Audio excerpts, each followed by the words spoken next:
Good morning! Another negosyo idea.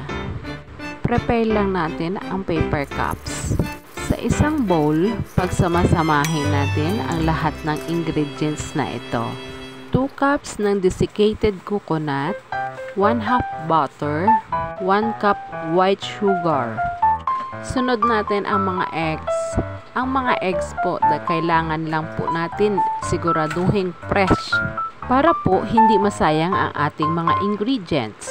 Next po, isang lata ng condensed milk o 1 1/4 cup.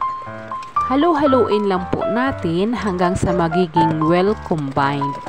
Basta po ang butter medyo lusaw na, madali lang po yan haluin. Parang ganito, madali ka agad magiging ganyan ang mixture. Isa-isa na natin ilalagay sa ating paper cups o molder. Huwag natin masyadong punuin, mga 3/4 lang ng ating paper molder. Pag may piping bag po kayo, pwede rin po yun.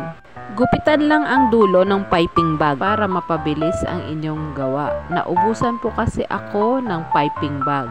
Kaya't kinukutsara ko na lang po ang paglalagay. Para-paraan lang po at diskarte. Sa mga mami na gustong kumita o kaya mga estudyante na gusto pa mag-aral, mag-racket po kayo kagaya nito. Maliit lang po na puhunan na pwede kang kumita. Isa po ito sa negosyo idea. Pag nalagyan na po lahat ng molder, i-oven po natin ng 20 to 25 minutes. Magdagdag na lang po ng 5 minutes kung gusto nyo po medyo tostado.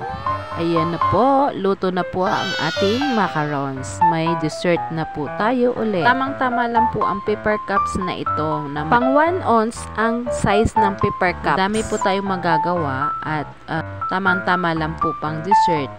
Sa mga nagda-diet, isang peraso lang sapat na. Pero teka, pwede naman siguro hanggang 2. Yan po, ma-moist po ang loob. Please like and share my video. Thank you for watching.